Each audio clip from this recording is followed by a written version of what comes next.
Haleluya. Ninamshukuru Mungu kwa nafasi amenipa. Ninamshukuru Mungu kwa ajili ya kila mmoja. Ninamshukuru Mungu kwa ajili ya kuwa ni wa madhabahu. Ninaendelea kumtukuza Mungu. Bwana Yesu asifiwe. Kwa anayeandika, andika, fahamu msaada wa Mungu uliopo katika neno lake. Fahamu msaada wa Mungu uliopo katika neno lake. Tasoma kitabu cha Marko 12 ule mstari wa 24. Inasema, Yesu akajibu akawaambia, je, hapotei kwa sababu hii, kwa kuwa hamjui maandiko wala uweza wa Mungu? Yesu akajibu akawaambia, je, hamfahamu kwa sababu hii, kwa kuwa hamjui maandiko wala uweza wa Mungu? Bwana Yesu asifiwe sana. Katika utangulizi nitaomba niseme neno moja.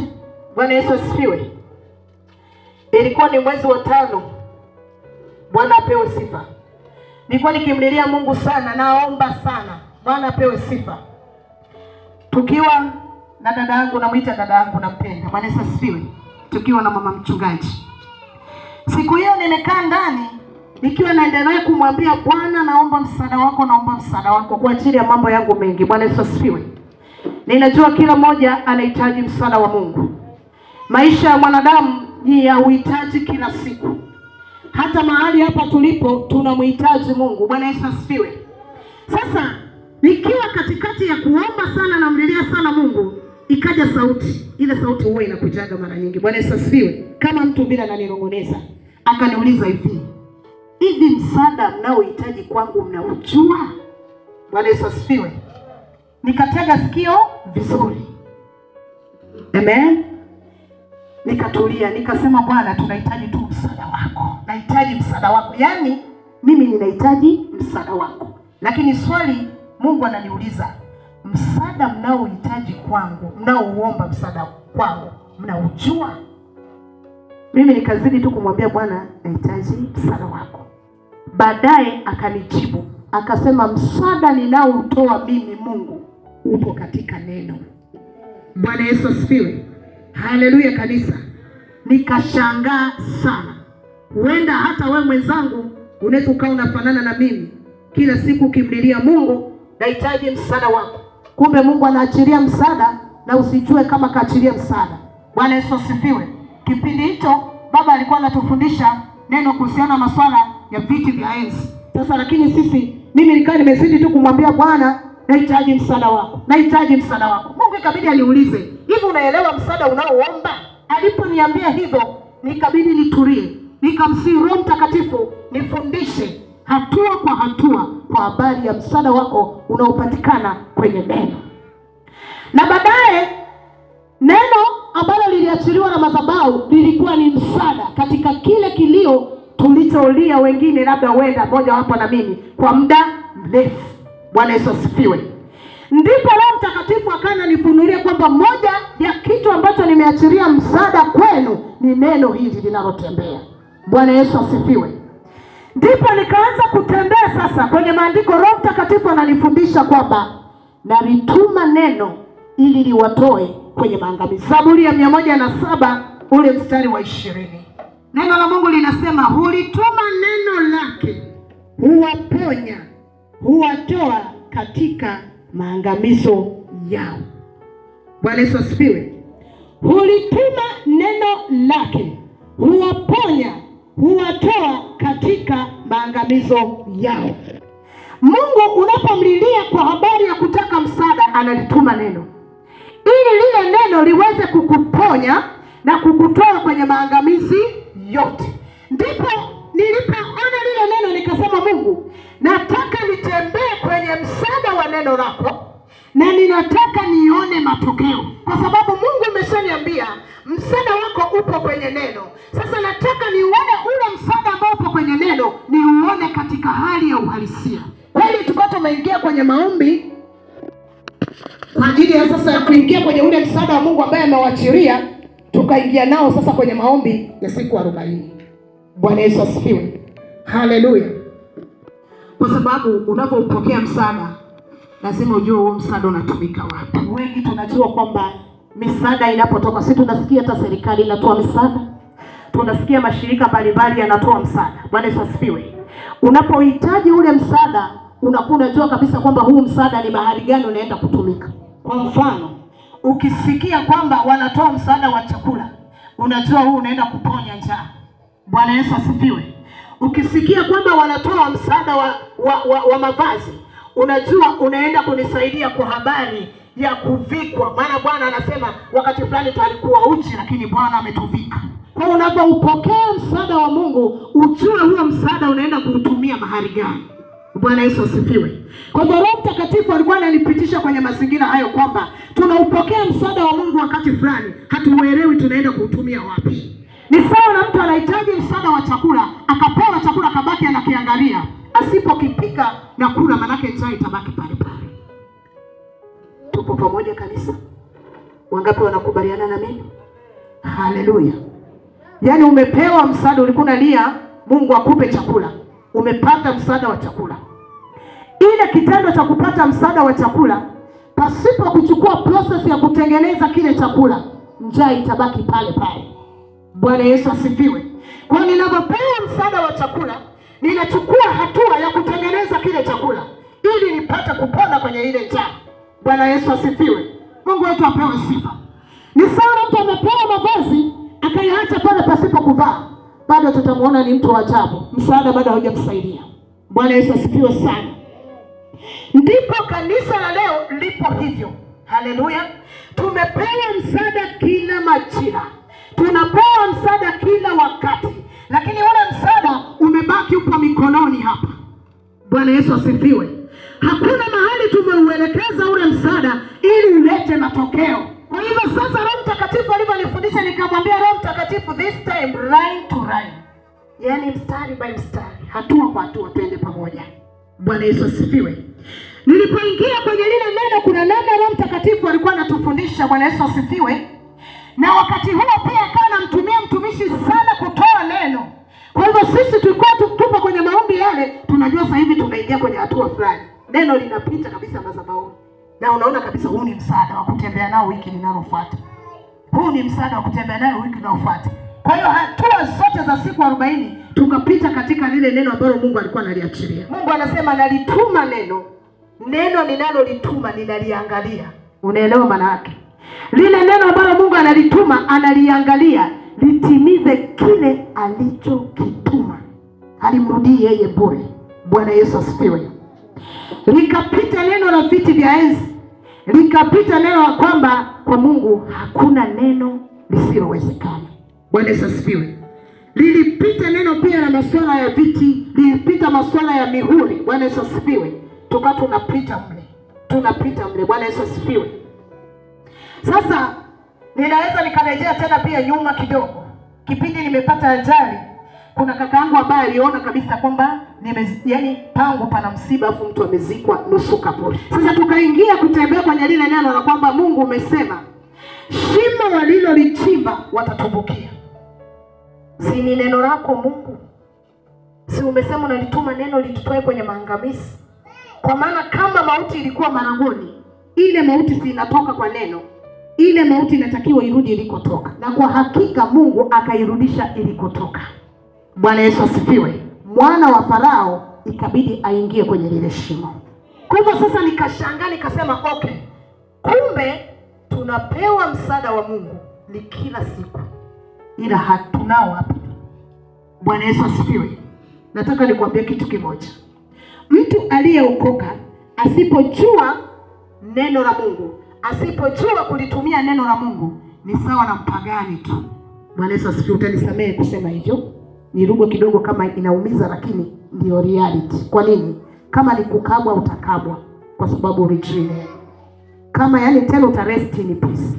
Angalia tuliposoma neno, anasema hivi Yesu, je, mjui kwamba mnaangamia kwa sababu hamlijui neno la Mungu na uweza uliopo ndani yake? Na kweli tulio wengi tunaangamia ni kwa sababu hatulijui neno la Mungu vizuri na hatujui nguvu iliyopo ndani ya uwezo wa neno lake. Shetani anapambana kukamata fahamu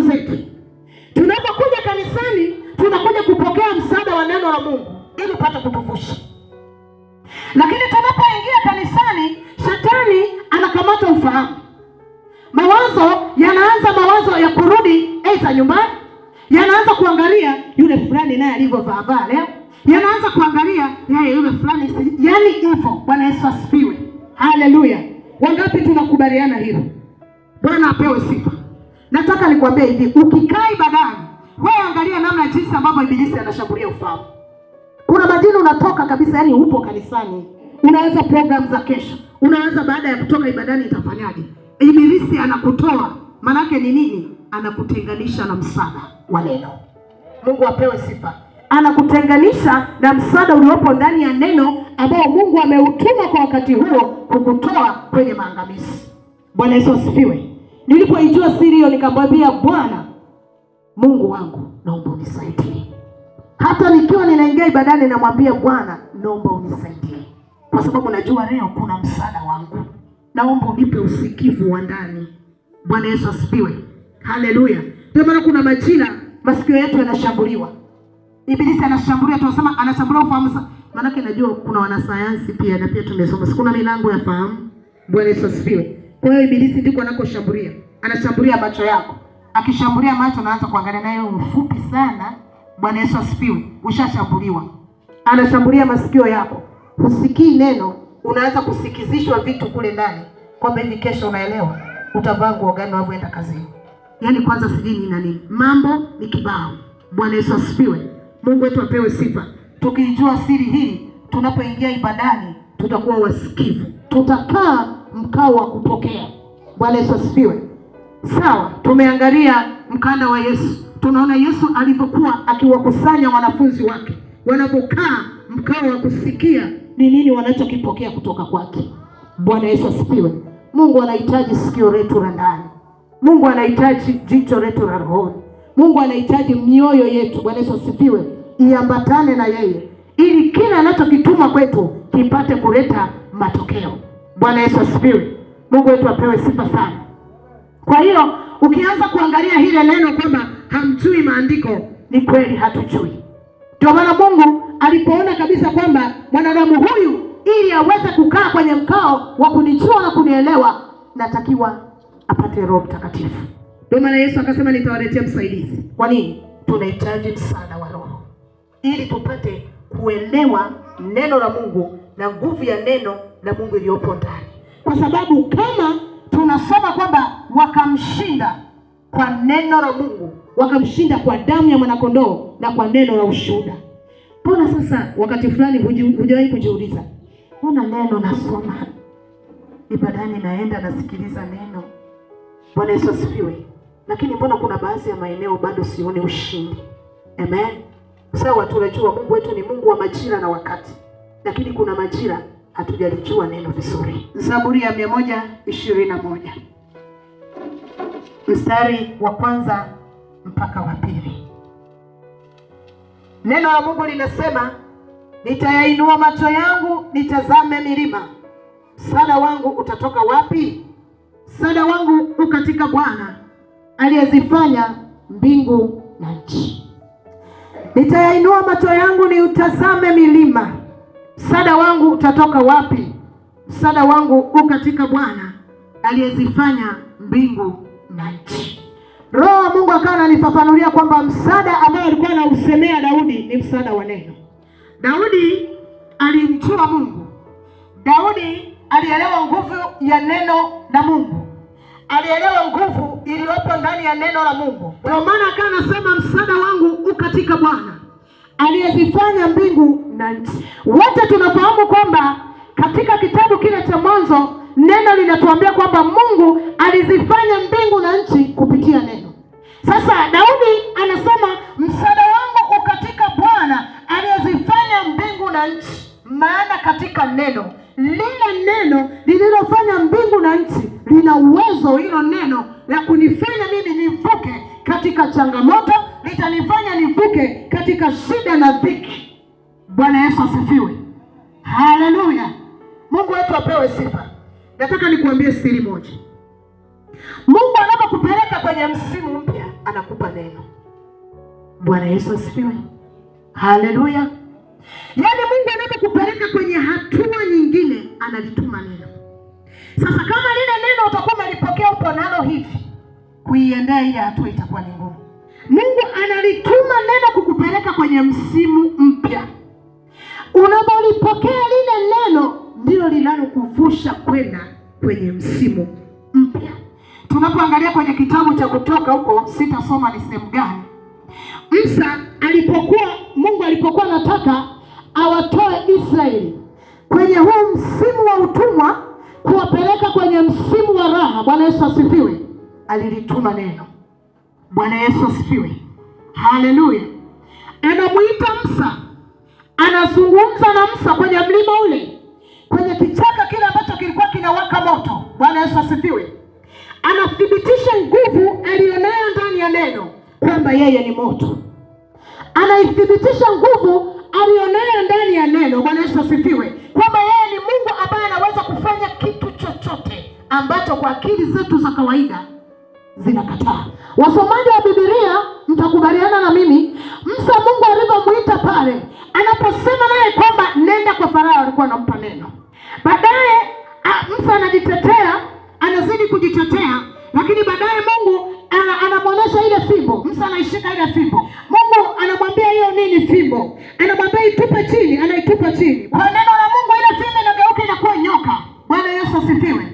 Nini? Neno la Mungu lina uwezo wa kubadilisha maisha na historia ya mtu. Bwana apewe sifa. Neno la Mungu lina uwezo wa kutubadilisha. Neno la Mungu lina uwezo wa kubadilisha dhiki ikageuka kuwa raha. Bwana apewe sifa. Ndio maana kuna mahali Mungu anasema, yaani ile laana itageuka kuwa baraka. Nini kinageuza? Ni neno la Mungu. Daudi alipojua siri akasema nalipenda neno. Ndipo nikagundua, ndio maana Daudi alisema nalipenda neno. Bwana Yesu asifiwe. Ndio maana alisema nalifurahia waliponiambia twendeni nyumbani mwa Bwana. Kwa nini? Anaenda kupata msaada wa neno utakaomvusha zile nyakati ngumu, utakaomvusha katika mambo mengi. Bwana Yesu asifiwe. Lakini pia si katika kutuvusha tu kwenye mambo changamoto, utakaotupa raha. Bwana Yesu asifiwe. Kwa sababu kitu unachokipenda, Bwana Yesu asifiwe, kitu chochote ambacho unakipenda kina msaada kwako. Kuna kitu unakipata kutoka kwenye kile kitu unachokipenda. Hapa duniani kila mtu kuna kitu anakipenda, si ndio? Yaani kwenye mazingira yote. Naweza nikaanza labda kwenye vyakula. Mwingine anapenda kitu fulani, kuna raha anaipata kwenye kile kitu. Mwingine atasema, hapana bwana, mimi tikiti sipendi. Mimi napenda chungwa. Bwana Yesu asifiwe. Kwa nini?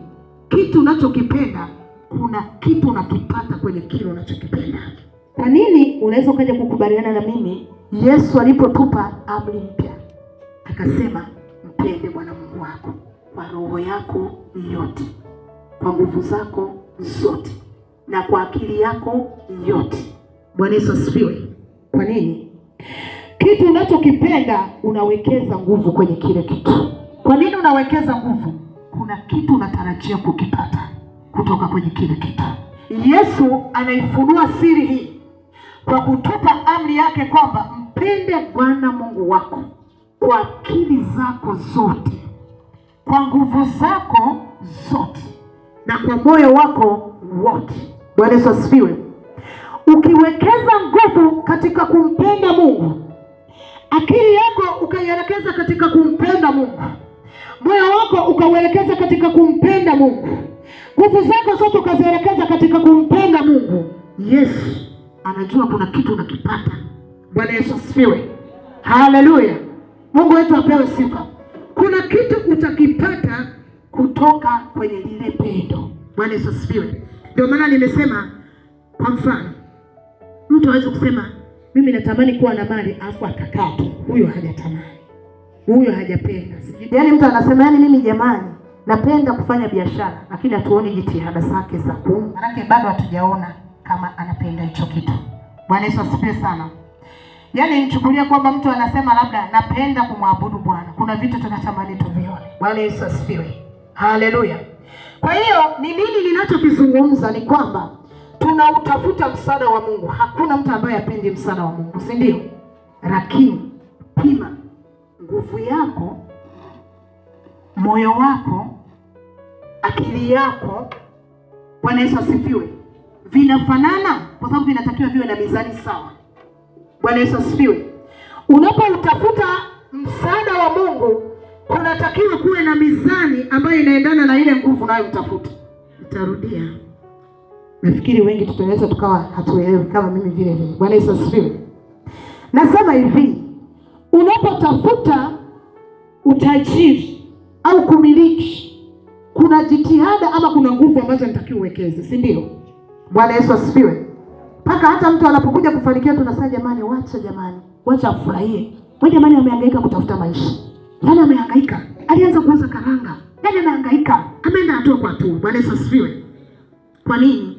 Kile kitu ambacho alikuwa anakitafuta kilikuwa na uwiano sawa na ile nguvu aliyowekeza kwake. Kanisa la leo, kwa nini tunafeli? Tunauhitaji msaada wa Mungu. Yaani ule uhitaji wa msaada ni mkubwa kuliko nguvu ambayo tunaiwekeza kuitafuta ule msaada. Bwana Yesu asifiwe. Uhitaji wetu ni mkubwa, lakini ile nguvu ya kuendea ule msaada ni ndogo. Tunaona mahali tunapokwama. Umeona mahali unapokwama? Tunaona tunapokwama ni wapi? Tunauhitaji msaada wa Mungu kwa nguvu zote. Kwa nguvu zote. Lakini ile nguvu ya kuendea ule msaada hatuna, au ni ndogo. Bwana Yesu asifiwe. Kwa sababu msaada wa Mungu unapokuja unahitaji pia nguvu ya kuupokea. Bwana Yesu asifiwe. Kwa sababu kama hutakuwa na nguvu ya kuupokea hutapata msaada. Bwana Yesu asifiwe. Kama unakubaliana na mimi, kuna mahali Yesu anasema lile neno lilienda kama mbegu. Mwingine alipanda siji kwenye udongo wa nini, mwingine alipanda. Unaona ni nguvu ya upokeaji wa neno. Bwana Yesu asifiwe. Ni nguvu ya upokeaji wa msaada. Wewe msaada huo unaopokea unapeleka wapi? Kwenye miba? Unaupeleka kwenye mchanga? Unaupeleka kwenye udongo mzuri? Kwa sababu neno la Mungu ni mbegu. Na mbegu sharti ipandwe. Na ikipandwa sharti yote. Bwana Yesu asifiwe. Sasa unaipeleka wapi? Ndio maana kama nakumbuka mwanzoni nilisema wengine unaweza kushangaa msaada bado upo tu mkononi. Jana anatembea nao. Yaani anapozidi kumwambia Mungu naomba msaada, Mungu anaangalia, "Mbona yeye shapa?" Yaani hivi anaomba nini? Ndio kama mimi nilivyojibiwa ile siku. Kwamba hivi unajua unachokiomba, yaani msaada unaohitaji kwangu ni upi? Bwana Yesu asifiwe. Mungu aliachilia msaada, mimi nikabaki nina heri. Bwana Yesu apewe sifa. Haleluya. Na baya kuliko baada ya ile ajali nimemwomba Mungu sana, Mungu akanipa neno. Isaya 46. Ameniahidi kabisa hutakufa mpaka kipindi cha mvi zako. Mimi nikasielewi na Ria namwambia mimi dada hata sielewi. Nikamwambia dada, nikamfuata mpaka mtumishi. Mtumishi anasema Mungu ameshakujibu, amekupa neno. Yaani mimi sielewi. Bwana Yesu asifiwe. Haleluya. Kwa hiyo ni kwa nini tunajifunza haya? Huenda wapo wengi wanaofanana na mimi. Bwana Yesu asifiwe. Mungu anakuwa ameachilia lakini bado upo naye. Huenda hiyo mbegu bado hujaipanda. Huenda kama umeipanda kwenye miba. Huenda kama umeipanda kwenye mchanga. Kwa hiyo matarajio ni tofauti. Angalia hata katika dunia ya leo. Mtu anapokuwa anaandaa mbegu yake, anaandaa shamba lililo zuri. Bwana Yesu asifiwe. Anatafuta shamba lililo zuri.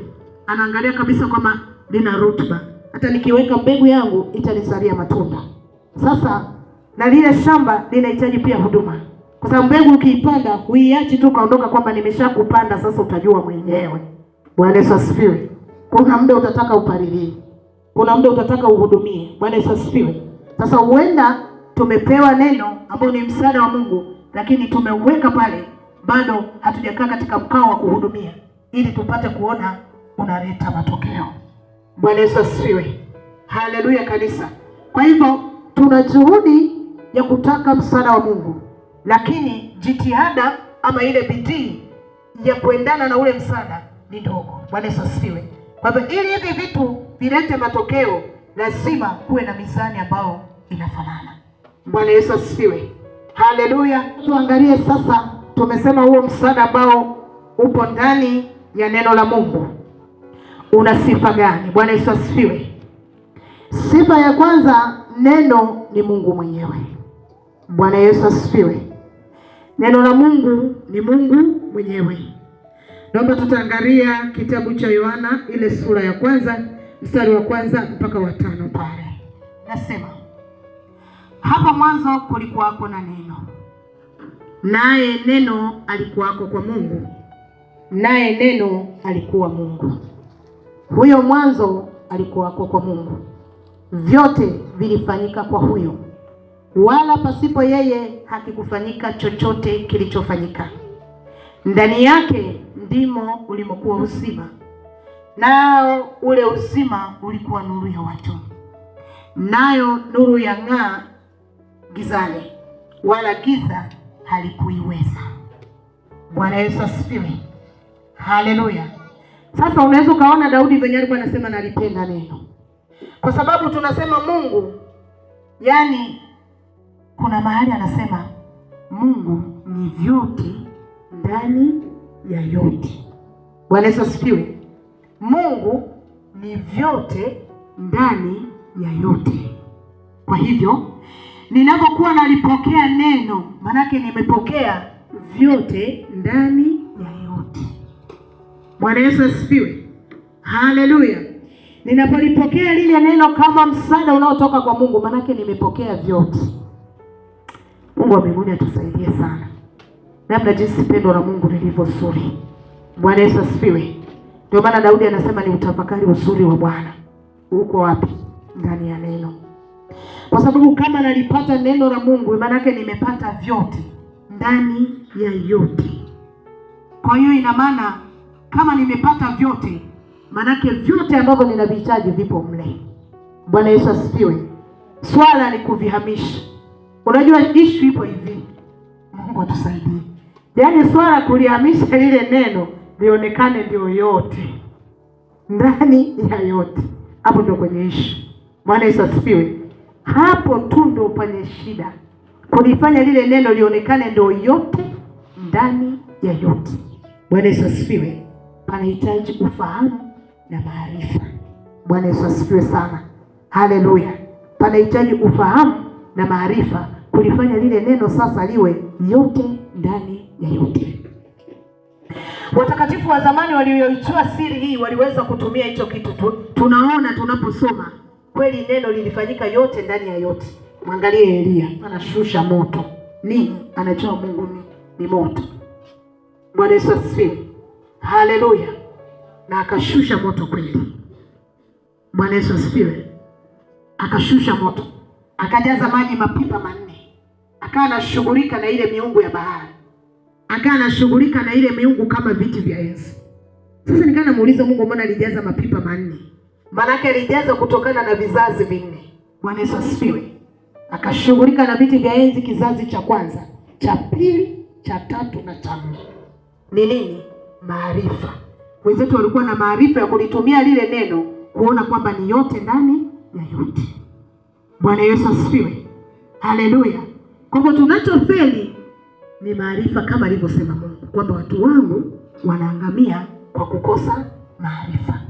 Tunapopata maarifa ya neno na kulitumia lile neno, ndipo tunauona uwezo wa Mungu uliopo ndani ya lile neno. Bwana Yesu asifiwe. Lakini ukikosa maarifa kulitumia lile neno ili lilete matokeo, ni sana mtu tu yule ambaye amesoma neno kama gazeti. Bwana Yesu asifiwe. Na ndivyo mara nyingi hututokea hivyo. Amen. Wangapi wanakubaliana? Haleluya. Kuna majira unasoma neno, yani kuna majira yani unatiririka, hata wakati wa kuomba unataja vifungu vya kutoka mwanzo mpaka Ufunuo, lakini matokeo unaona hamna. Bwana Yesu asifiwe. Kuna mahali tunakuwa tunakwama. Amen. Kuna mahali tunakwama. Kwa sababu kama neno la Mungu ni Mungu mwenyewe, ambapo Mungu ni yote ndani ya yote, kuna vitu tunatarajia kuviona kwenye maisha yetu. Bwana Yesu asifiwe. Mungu wetu apewe sifa. Lakini ninayo tumaini kwamba ukimwendea Mungu na kumuuliza Mungu unakwama wapi, kuna kitu atakwambia. Bwana Yesu asifiwe. Haleluya. Yoshua alipoingia mji wa Yeriko, ameupiga ule mji wa Ai. Bwana Yesu asifiwe. Ameupiga ule mji, mfalme wa Yeriko anauendea ule mji wa Ai. Walipigwa sana. Lakini kumbuka Yoshua alikuwa na neno. Mungu alimpa neno kwenye kile kitabu cha Yoshua 1. Mungu alimwambia kabisa hakuta kuwepo na mtu ambaye atasimama mbele yako. Neno la Mungu ni silaha. Bwana Yesu asifiwe. Hakuna mtu asiyejua kwamba neno la Mungu ni silaha. Ndio maana lango la giza, ukiwa unaingia kupambana, wanakuangalia unayo silaha. Bwana Yesu asifiwe. Ipo hivi, ni sawa na askari ambaye anaenda vitani hana silaha. Kuna vitu tunatarajia kwamba huyu mtu atapigwa sana. Bwana Yesu asifiwe. Katika ulimwengu wa leo, unapoingia kwenye vita ya rohoni, Ibilisi adui anakutazama unayo silaha. Anapokuona kwamba huna silaha, wewe tegemea tu kwenye kuangamia kwenye maeneo mengi. Bwana Yesu asifiwe. Lakini nene ndani yako kukiwa na neno, Bwana apewe sifa. Ndio maana kuna majina tunaoitoa mfano kwamba unaposema natuma moto, ule moto unatoka ndani yako. Ndio maana neno lile pale tuliposoma Yohana ya kwanza pale, anasema nalo neno lilifanyika, yani lile neno litakiwa lifanyike mwili, likae ndani yetu, ndipo lianze kuleta matokeo. Ukisema natuma moto, unatoka kwako. Ukisema napeleka mishale, inatoka kwako. Ukisema nainua upanga, unatoka kwako. Bwana Yesu asifiwe. Bwana apewe sifa. Neno la Mungu linapokaa ndani yako, unafanyika wewe kuwa silaha. Bwana Yesu asifiwe. Kwa sababu neno ni silaha. Kwa hiyo likiwa ndani yako, manake wewe ni silaha. Kitabu cha Yeremia 51 mstari wa 20 pale, kama sio 21, anasema wewe ni rungu langu la vita.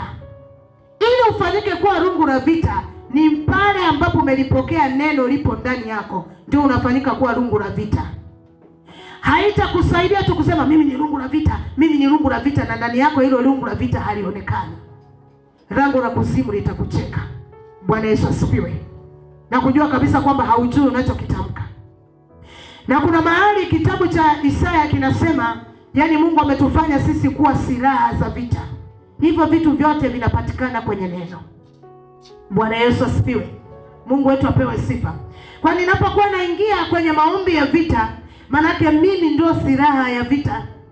Bwana Yesu asifiwe. Haleluya. Ile lungu linatakiwa litoke kwangu. Manake katika mimi nifikiche milima, nifikiche zile shida na dhiki. Mimi. Manake nimefanyika mimi kuwa silaha. Bwana Yesu asifiwe. Hakuna namna utafanyika kuwa silaha kwa kusoma tu pale mimi ni rungu la vita, mimi ni rungu la vita. Hapana. Bwana Yesu asifiwe. Kuna namna inatakiwa ifanyike. Neno la Mungu likiwa ndani yako, wewe ndio utasimama kama rungu. Wewe ndio utasimama kama silaha. Ndipo utaweza sasa kuponda zile falme. Kwa nini? Kwa sababu ufalme unapigana na ufalme. Maana ndani yako kama una neno, umembeba Mungu. Mungu ana ufalme. Mungu ana utawala. Mungu ana mamlaka. Bwana Yesu asifiwe. Na ndipo sasa utaweza kusimama kwa ujasiri. Maana hata neno katika ile Efeso 6 ule mstari wa 10 pale, anasema hatimaye muwe hodari katika nguvu zake Bwana. Bwana Yesu asifiwe. Maana hauwezi kufanyika hodari kama lile neno la Mungu halipo ndani yako. Ule uhodari haupo. Bwana Yesu asifiwe. Ule ushujaa hauwezi kuonekana. Kwa hiyo tuna namna ambayo tunamhitaji Mungu kwa viwango vikubwa. Tunalihitaji neno la Mungu. Tunalihitaji. Bwana Yesu asifiwe. Ndio maana kuna mahali neno linasema neno langu likae kwa wingi ndani yenu. Bwana Yesu asifiwe. Unaweza kaangalia kutoka kitabu cha Mwanzo mpaka Ufunuo, msisitizo upo kwenye nini? Bwana Yesu asifiwe. Msisitizo upo kwenye neno. Kwa nini? Kwa nini iwe neno? Manake ndani ya neno ndio tunasema yupo Mungu mwenyewe. Hakuna yani sisi kama sisi hatuna nguvu ya kushindana na miungu. Hatuna nguvu ya kushindana na nguvu za giza, ila Mungu peke yake. Bwana apewe sifa. Sasa ikiwa ni Mungu peke yake, manake huyo Mungu lazima awe ndani yetu. Ndio maana Yesu kuna mahali anasema yule anipendaye atalishika neno langu. Umeona? Bwana Yesu asifiwe.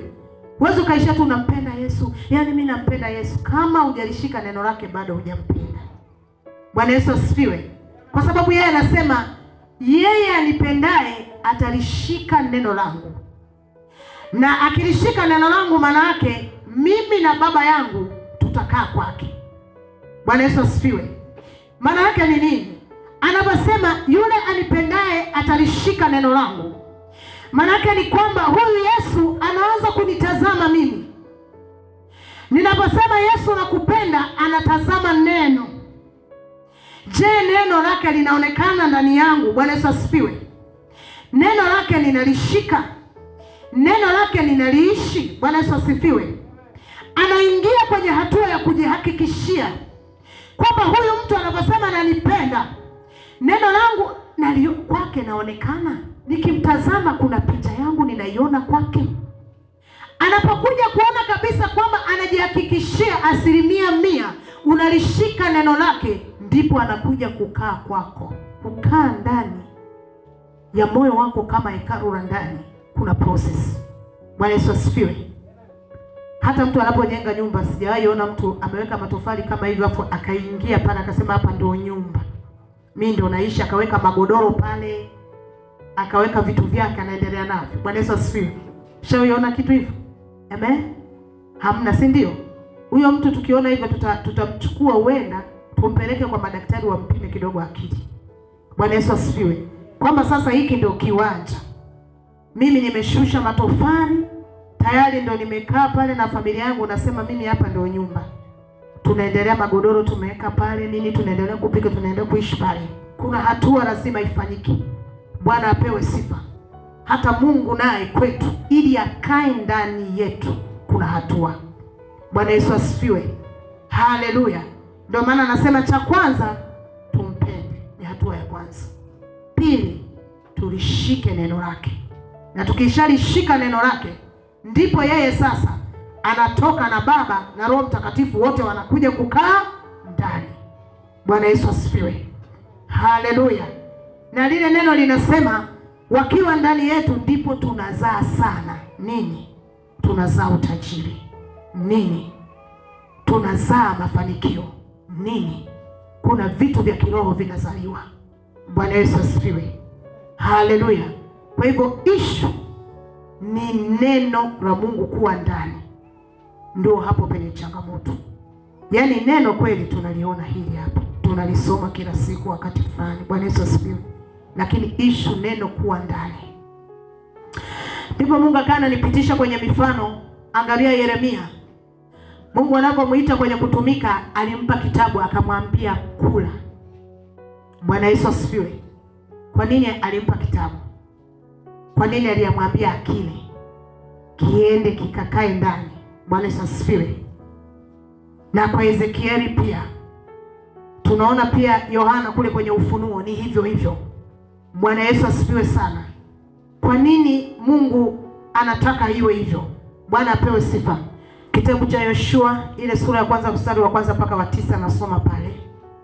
Anasema ikawa baada ya kufa kwake Musa mtumishi wa Mungu, Bwana akamwambia Yoshua mwana wa Nuni mtumishi wa Musa akasema, Musa mtumishi wangu amekufa. Haya basi, ondoka. Vuka mto huu wa Yordani wewe na watu hawa wote, mkaende hata nchi niwapayo wana wa Israeli. Kila mahali sitakapokanyaga nyayo za miguu yenu nimewapa ninyi kama nilivyomwapia Musa. Tangu jangwa hili na mlima huu, Lebanoni mpaka mto ule mkubwa, mto Frati, nchi yote ya Wahiti, tena mpaka bahari ile kubwa upande wa machweo ya jua. Hapa ndipo patakapokuwa mpaka wenu. Hapatakuwa mtu yeyote atakayeweza kusimama mbele yako siku zote za maisha yako. Kama nilivyokuwa pamoja na Musa, ndivyo nitakavyokuwa pamoja na wewe. Sitakupungukia wala sitakuacha. Uwe hodari na moyo wa ushujaa, maana ni wewe utakayewarithisha watu hawa nchi hii niliyowapia baba zao ya kwamba nitawapa. Uwe hodari tu na ushujaa mwingi, uangalie kutenda sawa sawa na sheria yote aliyokuamuru Musa mtumishi wangu. Usiiache kwenda mkono wa kuume au wa kushoto, upate kufanikiwa sana kila uendako. Kitabu hiki cha Torati kisiondoke kinywani mwako, bali yatafakari maneno yake mchana na usiku, upate kuangalia kutenda sawa sawa na maneno yote yaliyoandikwa humo, maana ndimo utakapoifanikisha njia yako, kisha ndipo utakapostawi sana. Jesi, mimi niliyokuamuru uwe hodari na moyo wa ushujaa. Usiogope wala usifadhaike, kwa kuwa Bwana Mungu wako yupo pamoja nawe kila uendako. Kwa nini Mungu anamwambia kitabu hicho cha Torati kisitoke kwako? Anakwambia katika hicho ndipo utakapofanikisha njia zako. Bwana Yesu asifiwe. Neno la Mungu limebeba maelekezo. Bwana Yesu asifiwe. Neno la Mungu limebeba maelekezo ya maisha yetu yote. Bwana apewe sifa. Manake kama huna neno, huna maelekezo. Bwana Yesu asifiwe. Na tunajua kabisa kwamba huna maelekezo ya njia, kwa sababu mafanikio yana njia, huduma ina njia, kila kitu kina njia. Bwana Yesu asifiwe.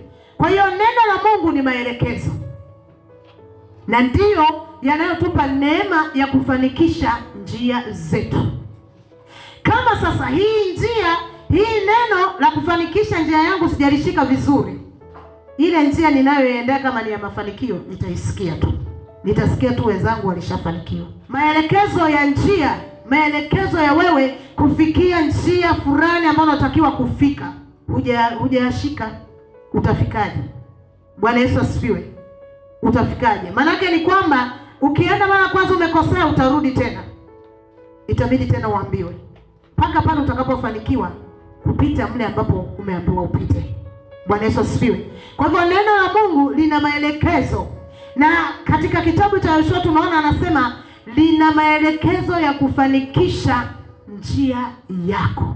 Kumbuka Mungu amemwambia, yani nimewapa mahali mtakapokanyaga ni peno, lakini pakukanyaga ili pawe peno kuna hii neno.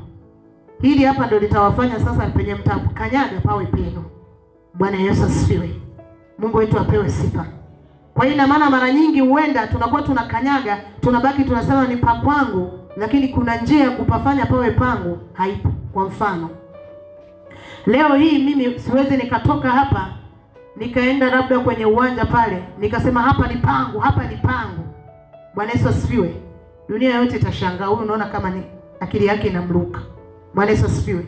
Kuna process ambazo natakiwa nizifuate ili pale pawe pangu. Bwana Yesu asifiwe. Cha kwanza ni panunue. Bwana apewe sifa. Kuna kuandikishana na nini, kama palikuwa na pa mtu mwingine ndio paje pawe pangu. Bwana apewe sifa. Kwa hiyo neno la Mungu lina maelekezo ya namna gani ya kufanikisha maisha yetu. Bwana apewe sifa. Mara nyingi tumekwepa haya maelekezo, ndio maana kuna majira hata njia zetu zimekuwa ni za usumbufu sana. Bwana Yesu apewe sifa. Kuna mahali hatufiki, ni kwa sababu yale maelekezo tunayakataa. Na Mungu anasema kwa kuwa umekataa maarifa yangu, wacha uangamie. So umekataa. Bwana Yesu apewe sifa. Na Ibilisi wakati fulani anainua hali fulani ile ya mazoea tu, yani wewe uone tu, yani hamna shida, mimi moja mbili ngapi. Bwana Yesu apewe sifa. Maelekezo ya neno usipoyaelewa sawa sawa unapotea. Ndio lile neno Yesu anasema, je, hamuoni kwamba mnapotea kwa kuwa hamjui maandiko? Wala hamjui uwezo wa Mungu uliopo ndani ya neno lake. Bwana Yesu asifiwe. Ndio maana kuna majira tunapotea. Ndio maana kuna siku moja nilikuwa namsikiliza mtumishi wa Mungu Pastor Mgogo anasema kuna maombi ya watakatifu mengine yanachekesha sana. Akiwa anapita akiona mtu amejenga anasema hata kama ni nyumba nzuri lakini utakufa. Bila Yesu utakufa. Bwana Yesu asifiwe. Ufahamu na maarifa. Unapokea nini? Unazungumza nini? Unaona nini? Na unasikia nini? Kwa sababu wakati fulani neno la Mungu linatakiwa lifanyike mwili ndani yetu ili liweze kuleta matokeo, ili liweze kuzaa matunda. Ndio maana ukimwangalia Mithali pia anasema, mwanangu, kitabu hiki kisitoke kinywani mwako. Kwa nini kitabu? Kwa nini neno? Bwana Yesu asifiwe. Ndani yake kuna uponyaji. Ndio maana kuna yule mwingine alimwambia Yesu, sema neno moja tu na roho yangu itapona. Yaani wewe Yesu ukiongea neno mimi ninapona. Ukiongea neno mwanangu nyumbani atapona. Bwana Yesu asifiwe. Wacha Mungu anapoongea neno tuone uponyaji. Lakini itategemea na mioyo yetu tumeiwekaje. Itategemea tunalipokeaje hilo neno. Bwana Yesu asifiwe. Haleluya. Tunalipokea kwa furaha, tunalipokea kama msaada, au tunapokea tu kama hadithi, tunapokea kama historia. Bwana Yesu asifiwe. Haleluya kanisa. Kwa hivyo neno la Mungu linategemeana na wewe, namna jinsi unavyolipokea, namna jinsi unavyolisikia, namna jinsi unavyoliona. Bwana Yesu asifiwe. Ndipo litaleta matokeo. Haleluya. Amen. Naomba kuhitimisha, tumshangilie Bwana. Haleluya.